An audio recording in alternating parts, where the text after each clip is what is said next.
దేవునికి మహిమ కలుగును గాక. మన ప్రభువును రక్షకుడైన యేసుక్రీస్తు నామంలో అందరికీ వందనములు. ఈరోజు పరిశుద్ధ గ్రంథంలోని వాక్య పఠనము యిర్మీయా 42వ అధ్యాయము 1వ వచనం నుండి 6వ వచనం వరకు. అంతలో సేనాధిపతులందరూ కారేహ కుమారుడైన యోహానానును హోషేయ కుమారుడైన యెజన్యాయును అల్పులేమి గనులేమి ప్రజలందరూ ప్రవక్త అయిన యిర్మీయా యొద్దకు వచ్చి అతనితో ఇలాగు మనవి చేసిరి. మేము ఎంత కొంచెము మంది మిగిలి ఉన్నామో నీవు చూచుచున్నావు గదా. చిత్తగించి మా విన్నపమును నీ సన్నిధికి రానిచ్చి శేషించియున్న మా అందరి నిమిత్తము నీ దేవుడైన యెహోవాకు ప్రార్థన చేయుము. మేము నడవవలసిన మార్గమును చేయవలసిన కార్యమును నీ దేవుడగు యెహోవా మాకు తెలియజేయునుగాక.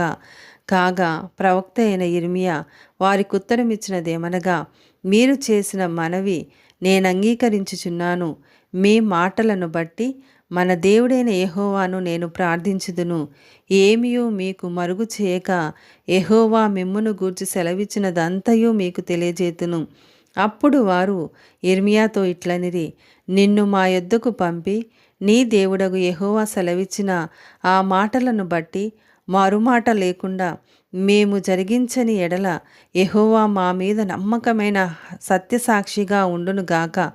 మాకు మేలు కలుగునట్లు మేము మన దేవుడైన యెహోవా మాట వినువారమై, అది మేలే కాని కీడే గాని మేము ఆయన యొద్దకు నిన్ను పంపు విషయములో మన దేవుడైన యెహోవా సెలవిచ్చు మాటకు విధేయులమగుదుము. ఆమేన్.